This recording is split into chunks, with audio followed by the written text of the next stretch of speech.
Pranay, let's start out and give us a few sound bites about the idea of the financial health of the industry. Really in a few sound bites, let's say, where are we, what is every industry like? So I think, again, this is kind of partially covered by some of the speakers in the previous panels and discussions. From a financial perspective, I think 2019 was a tough year for the industry and probably reached the lowest part in terms of our financial ratios and stuff like that. But 2020 and 2021, I don't think the industry could have asked for better years. All the past financial sins, or good portion of the financial sins, were kind of washed away by the 2020 and 2021 boom in profitability and growth of the industry. But what we've seen is now again, as things become tighter and we move into more regular operating situation for the industry, you will start seeing again a drop in the financial strength of the industry as we go forward. You've seen that in 22 and you'll see that in 23 as well. Okay, so any particular about any countries that stood out in better or worse? No, that's many companies are kind of across the globe, so it's difficult to put a point on a particular industry or a particular country. But as a whole, obviously the most financing is in India. India is probably 60-70% of, not 70, 60%, 60-65% of the total funding for the industry. So yeah, I mean that's where the bulk of the funding is. How many banks in India are? Is there a large number of banks in India that finance the industry? Probably about 30-40 banks who finance, from small limits to larger ones as well. Of course, State Bank of India and IndusInd are the big. Which we have a branch downstairs. I found it amazing to read in the press that that bank that got stung by two scamsters that we all know their known names. And lost millions, is now coming back in, the Punjabi National Bank is coming back into the industry, but not into our industry. They're getting into the lab-grown industry. So lab-grown, we still think of lab-grown diamonds as a diamond product.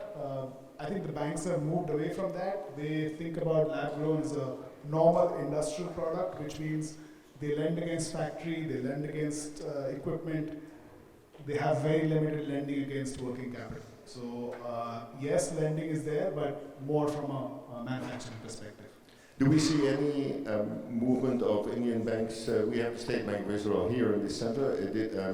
I think that any of the Indian banks that were in Antwerp, at least one of them closed down. Is there any banks in Belgium that do still business? I think there are a couple of banks who are in Belgium. State Bank should be there, Bank of India should be there. I don't know who closed down, but again, it's probably a particular bank's call as to what they want to do, because if the branch justifies just the industry or they're doing other lending, so that's the call which they have to take. Yeah, we were talking about bank closures in several industries. Ophir, if we move to you, first of all, let's get off the table in very short. What your official title is here and what it is that you do actually, because not everybody may know, audience may know. Okay, so I got I'm the Diamond Controller, that's the official title. And regarding what I do, well, I actually wear two hats. The first one is being the regulator of the diamond industry in Israel, granting licenses, because in Israel you must have a license in order to be part of the industry. Operating a diamond customs office here in Ramat Gan, which is in charge of billions of dollars worth of diamonds imported and exported each year. Fighting diamonds, smuggling, making sure every company is following the anti-money laundering instructions. I'm also the focal point of Israel to the Kimberley process, issuing and accepting Kimberley certificates for each rough diamond shipment coming to Israel or being exported out of Israel. So that's the main issue of my regulator hat. Beside that, the second hat is me being the main focal point in the Israeli government, who is in charge of assisting and promoting the diamond industry, trying to help with allocating government's budgets and other tools with lowering unnecessary regulation, because we all know we do have some unnecessary regulation, promote the industry abroad, and in general trying to overcome obstacles the Israeli industry is facing. Okay, so we have seen in Israel in particular, we have seen banks closing, we have seen that Leumi pulled out, we have seen that the Igud bank, which was the icon for a lot of people of diamond financing, instead the Peninsula Bank Mizrahi is still active. But I guess that your ministry and your office has been involved in trying to see where the alternatives are, you know?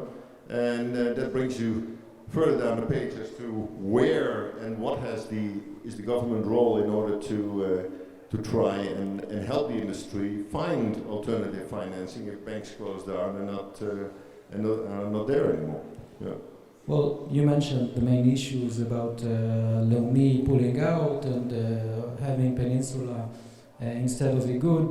So about 5 years ago, our ministry established a governmental committee that reached a conclusion that one of the main problems of the industry is facing the lack of credit and the lack of players in the field. Not surprisingly, our main recommendation was to encourage more financial players to be part of the field. I think that in the last few years we actually saw it happen. Even though we don't have more banks operating, we do have some other players that are stepping in. After the Good Bank left, so we do have Peninsula, which is not a bank, of course.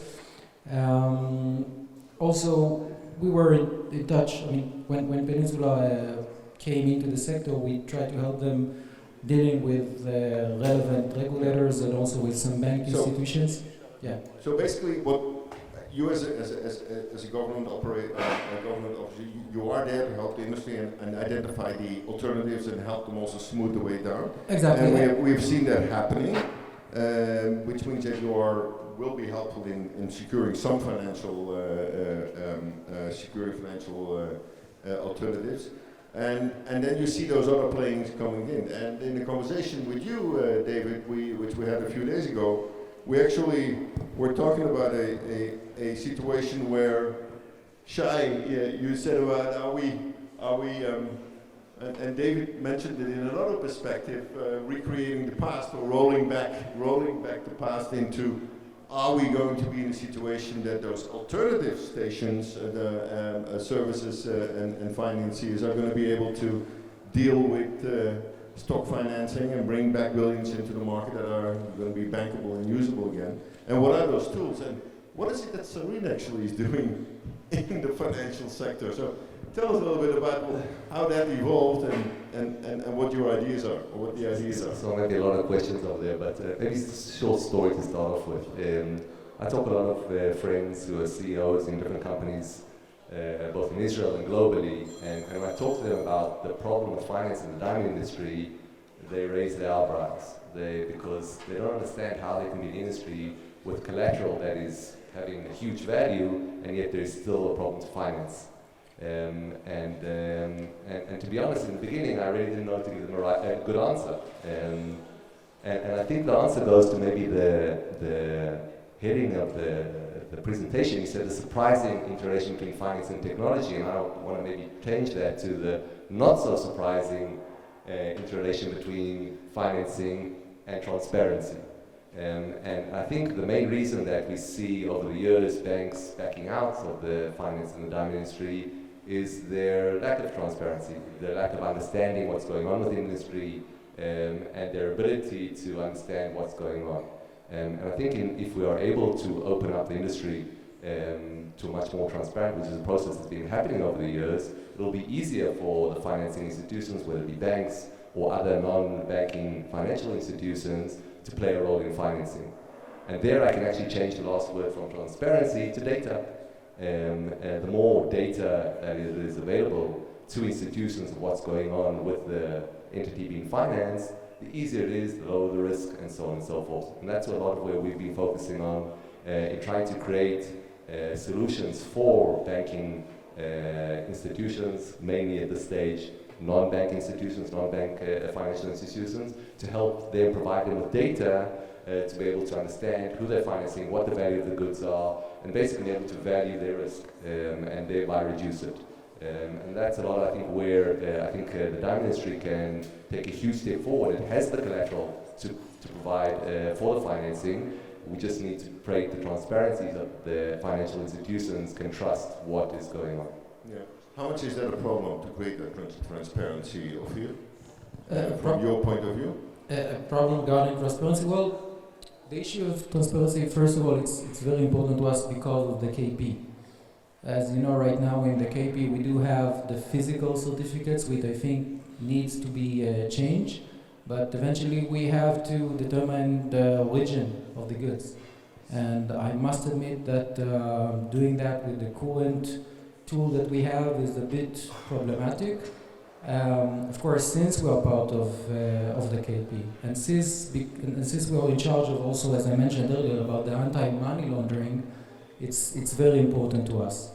And this is why we definitely hope to see some technological tools that we'll be able to get, of course, from the private market.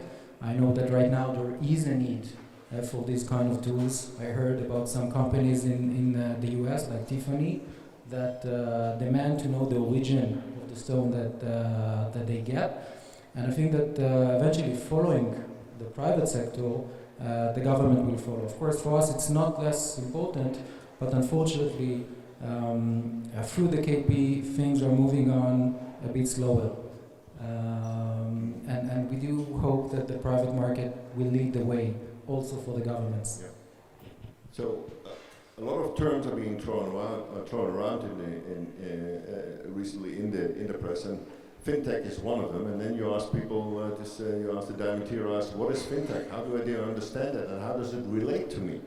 And who can help me understand it and get access to it? So, Pranay, you want to say a word about it, and then maybe continue in saying, do you think is it a local thing? Is it something that is going to become international? Is going to cross border crossing in the industry and available for all? Or, for instance, in a conservative country like India, you see that this is maybe not happening. So, the issue with finances, it's a very regulated industry, whether we like it or not, and each country has its own set of regulations, whether it's the US, whether it's Israel, whether it's Belgium, whether it's India, which is why, if you want an omnibus kind of solution which works across countries, it's going to be a little difficult, because each regulator has very, very specific requirements, and they have their, I would not say biases, but they have their views on technology, on finance, on how things should be done.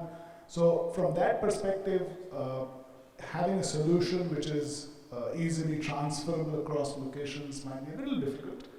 Probably more work needs to be done on that.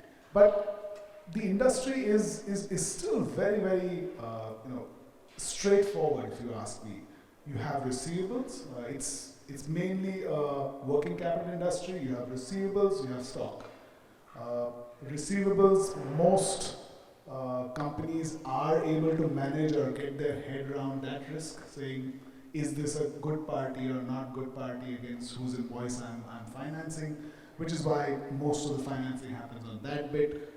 The area where fintech can come in is on the inventory side. So if there's a better way, as David mentioned, to value that inventory, saying I have a much better fix on that value, then the confidence of banks and financial companies will come in.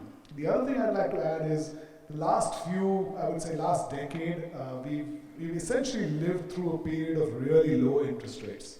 The implication of that is there isn't really that much money to be made for fintechs. They really need to, because their cost of capital will be much higher than that of a bank. And that's why you see the financing of the industry being dominated pretty much by banking finance. Going back to that same question that I asked in a myriad of questions that I asked earlier. The major thing that diamond manufacturers and diamond traders have is that their stock financing, their inventory. And the most ideal way would be to make that capital work for them while they are working with it.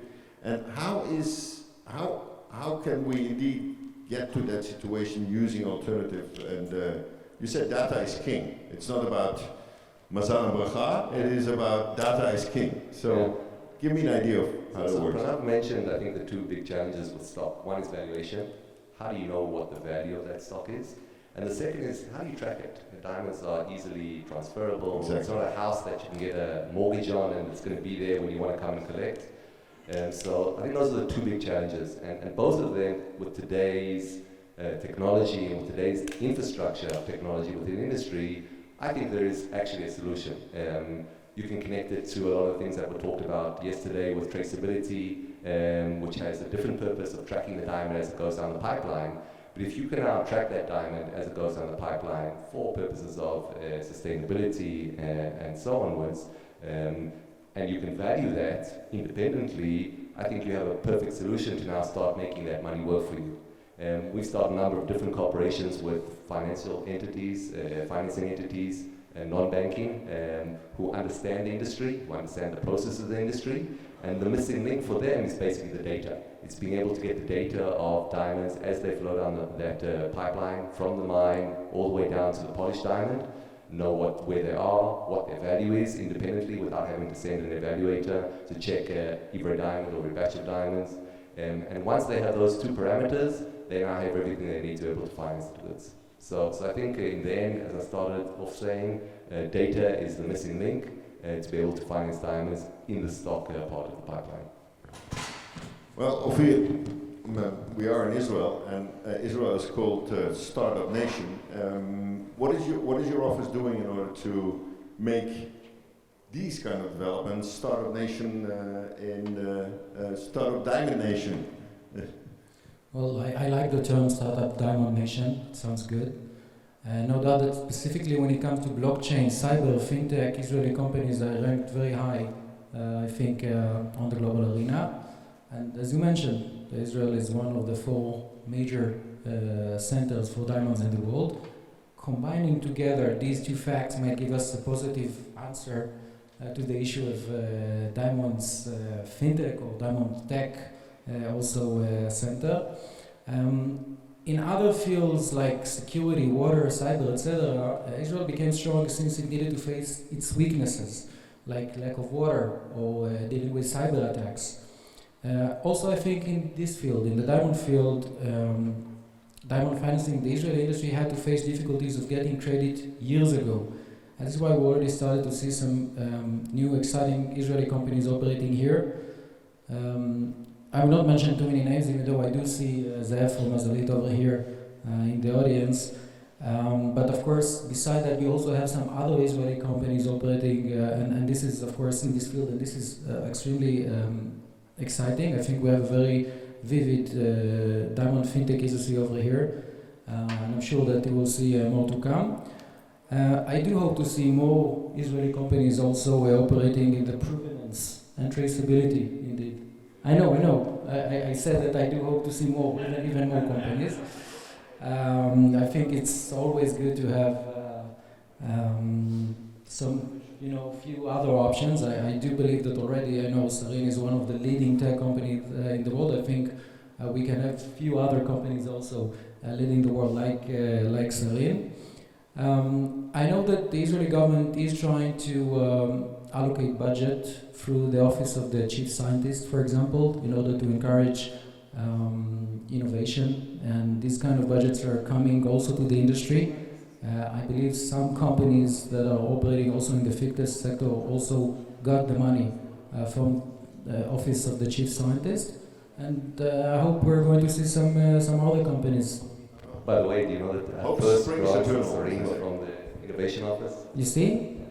My point exactly. Yeah. We finished paying. Yeah. So, data don't lie, David. They're also border crossing. The moment you put a diamond, let's say, well, we're now advertising you, yeah?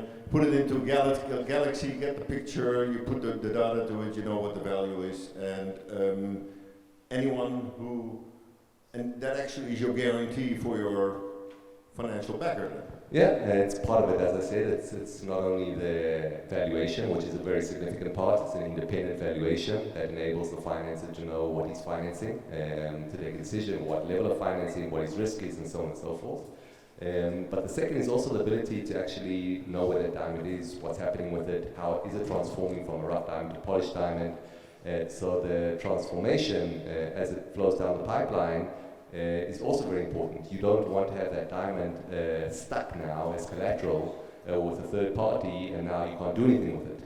So part of our solution enables you to not only evaluate the value of the diamond, but enables you to continue processing and moving that rough diamond all the way down to the end of the pipeline as polished and even sell it, but still have enough information to be able to continue the process without holding that collateral in a safe. So basically, if I were in Angola, let's say anywhere in the world, and I'm selling rough, and I run the risk through the various machinery that it runs and it gives you the data. I don't even have to be next to you as a financier, geographically. I can be on the other side of the world, and you can still, because based on the data, you can actually get your finance. Yeah, that's the beauty about data. It's actually not be going down to the bank anymore like we used to in this building. Yeah, most Israeli manufacturers that still manufacture will manufacture in Botswana, get the data on manufacturing decisions, but take the decisions here in Israel. Yeah. So data enables you to really work from wherever you want in the world, just as long as you can capture the data where you need it, whether it's at the mine, whether it's in the manufacturing plant. You just need the technology to capture it. Today everything works on the cloud, so basically that information then becomes available for whoever needs it. Yeah. So two follow-up questions, and we're going to wrap this up. How is that working out in India? These kind of developments. Which one? The biggest industry in diamond industry in so how's that? I think as David mentioned, I think the technology is a big thing. There are people who are working on it. There are people who are trying stuff in it. But I would really want to kind of split it into 2-3 areas. One is of course on the manufacturing front. That's David's area, if I may say so. He's really the expert there. Then you have the other one, which is on the assortment. Again, I think David and a couple of others, our GIA is doing work on how can we do the assortment better. And then is of course the entire mapping of the journey of the stone. A lot of people have been proactive on that, whether it's Tracer, whether it's I think people on the Sarine program. So people are getting into it. Again, as a manufacturer, they are very driven by what their customer asks. So if the customer is asking for a certain thing, that's when the offtake would be much quicker. So I think the challenge is to get the retailers and the people who are finally selling to the consumer to ask for that information. Then the adoption becomes much faster. Okay. I was going to ask you the last question. Ahmed was still in the room, but I think he left. And I was going to ask Ophir, listen, I just saw a not very pleasant report from Pakistan about the fact that in 2 years, but the facts were the facts, that in 2 years trade between the two diamond centers in Ramat Gan and Dubai have shot up to 1.75 billion, which is amazing since the Abrahamic Accords were signed. And also from a point of view of, that is amazing. So that means that the ties are getting much better. A lot of the companies are in Dubai. Why would an Israeli company still bank here if they can bank in Dubai? Indeed, that's a big question, and I'm sorry that Ahmed is not here. There is no doubt that I think it's only 20 years since the MCC was established. Only 20 years. And I think they made, during those 20 years, a fantastic job. I mean, no doubt today it's one of the most prominent diamond centers worldwide. As you mentioned, the two diamond centers, this in Ramat Gan and the other one in Dubai, they have excellent connections. By the way, even before Abraham Accords and surely afterwards. Of course, we don't want to be lagging behind our friends in Dubai. We still want to be competitive here in Ramat Gan in order for the global diamond players to take us seriously. And this is why we're trying to learn from the success of friends in Dubai. there has been talk of a free trade show. Indeed. So I believe that one of the major appealing factors the diamond companies, they do operate in Dubai. They have the free trade zone and they don't have to pay any taxes. Of course, that's very appealing for any diamond company, surely also for Israeli diamond companies. We actually, when I say we, I mean the Ministry of Economy, explored this option of opening over here in Ramat Gan a special free trade zone for foreign diamond players, not Israelis. Is this going to be a reality soon, in spite of the current political situation that most of us Well, know? You know, everything when you're within the government, everything usually takes time. This is an idea that we're playing with, I think, for the last 3 or 4 years since the Corona pandemic. I can tell you that we made our own research, and according to our research, we saw that not only that we're not losing money for our budget, actually because of the spillover, we can actually gain some profits. Okay, so we're not losing, we can gain out of it, and of course, surely that's a very good step. Now, we're trying these days to explore this notion with the other stakeholders within the Israeli government. The most prominent one is the Ministry of Finance. You know, it's not always easy dealing with that, but I think that they do also understand the importance of this idea for the diamond industry, which is, of course, it's a very important industry for us. I don't think that it's going to happen this year, but surely this is a realistic idea, and the fact that we at the Ministry of Economy and Industry, we believe it might be a good idea, that at least worth to explore it and do some more serious work on it. I think in this aspect it is realistic. Well, I hope he will be the one who will be pushing the mills of bureaucracy faster, but we'll see how that goes. Anyway, a question? Question to Ophir. Although you are only the controller of the diamond, how can you solve the problem of the transferring the money from Dubai to Well, The question was, how can the diamond control have any oversight over the transparency of money transferring from Israel? And, So, indeed, that's a good question. The issue of transferring money from and to, I think it's mostly from Dubai to Israel. Indeed, it's a problematic issue. By the way, not only for the diamonds industry, even though because the diamonds industry is such an important figure within the trade between the two countries, I think that's the most good one for those. We have contacted the bank controller. This field is under eventually. He's the relevant regulator. So we did approach him. He does know the issue. By the way, the issue is not only Israeli issue.